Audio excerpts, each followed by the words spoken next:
Hi, it's me again. And, well, a lot's happened in the last 24 hours. Hi, Laurel. Not everything, I can't actually name everything that's gone on, but for those closest to me will know that yesterday was a significant day in my life, and, well, I'm just looking forward to the next chapter of my life. And that sort of gets me to why I'm talking about what I'm talking about, which I don't know. I'll talk about it and we'll see what comes out. But anyway, you saw my beautiful little fire pit. I spent today putting all those stones in.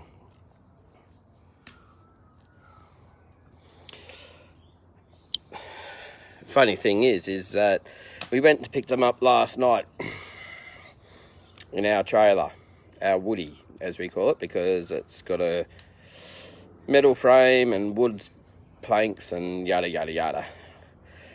And we picked up the stones. You know, I'd be surprised if it was a ton, not much more. And we started heading back from Cranbourne East to home in Hampton Park. And as we were coming up to the BP on Narry Cranbourne Road before the roundabout, all of a sudden everything went crazy. Car started bouncing, and we decided to pull in. As we were pulling in, Diane noticed that the left tyre, which we'd only had replaced 24 hours before, had a flat. So we will be getting in touch with the people that did the tyres for us, because there's no reason why it should have gone flat. But anyway, frustrating as it was, okay, we'll go around and see if we can get some air in the tyre. Nope. It was cactus, probably the polite way to put it. So here we are at the petrol station. I end up having to buy a pair of pliers to try and get the cap off because the inner tube had twisted and we couldn't get the air hose onto it. Eventually, the pliers helped to remove the cap, which is cactus as well now, but there was no way to get the hose on. It would not attach, so we couldn't inflate the tyre.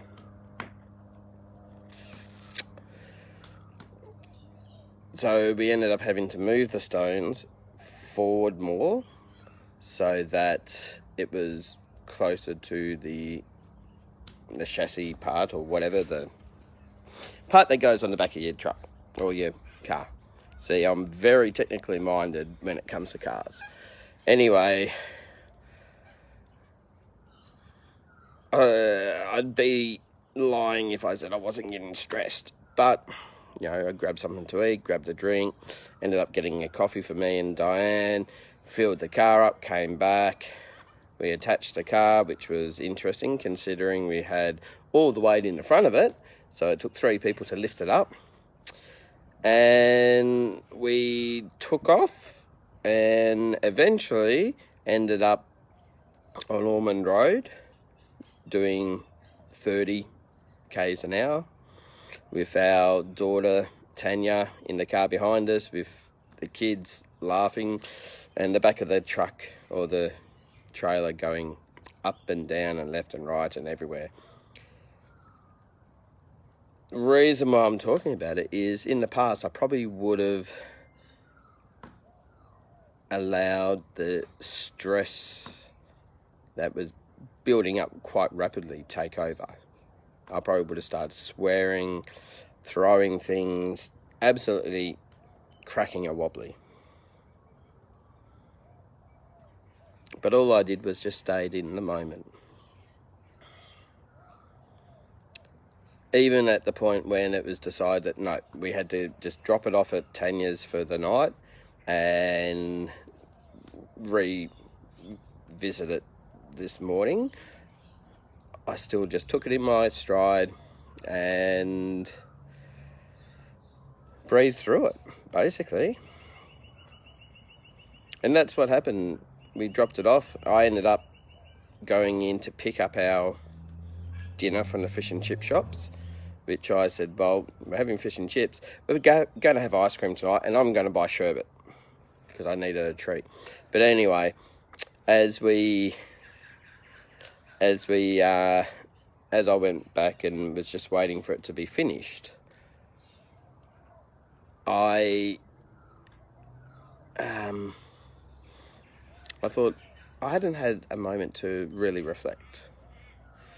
And instead of looking at the signs or looking at my phone, I just closed my eyes. And for that, I swear it was only 30 seconds or so.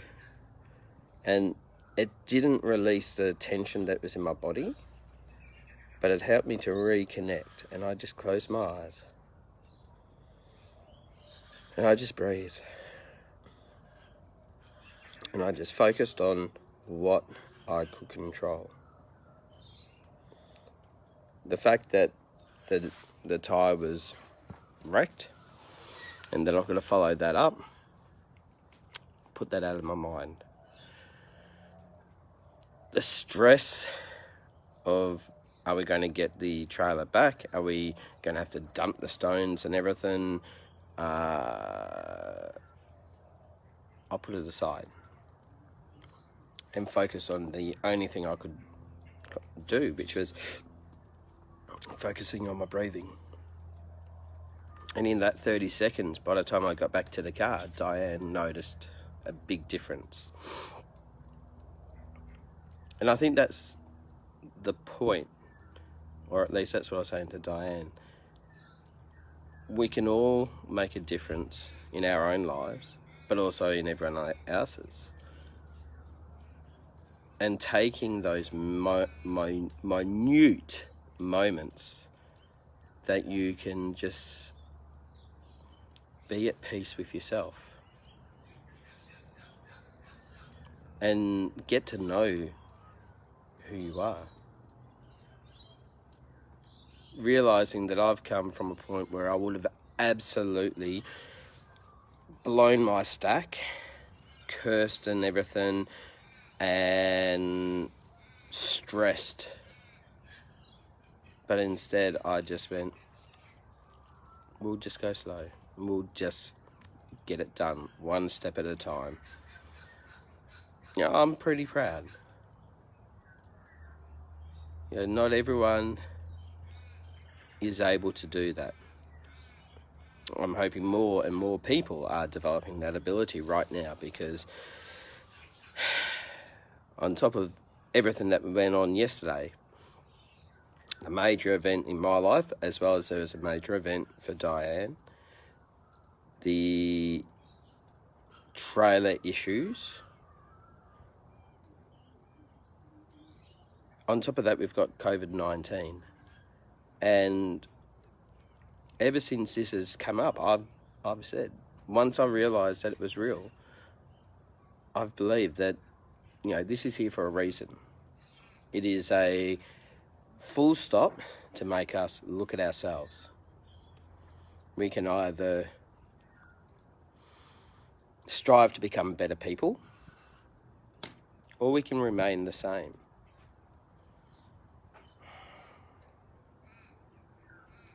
I don't want to be the same.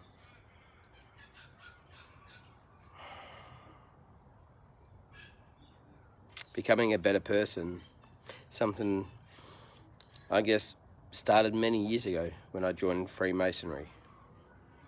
But that was still not the right thing. Because to become a better person, you need to look within yourself first. Not outside. No one else is there that can change you. But once you, thanks Laurel, once you tap in and start to really know who you are, that's when you can make those changes. And the world will be all the better for it. Love to you all. Catch you later.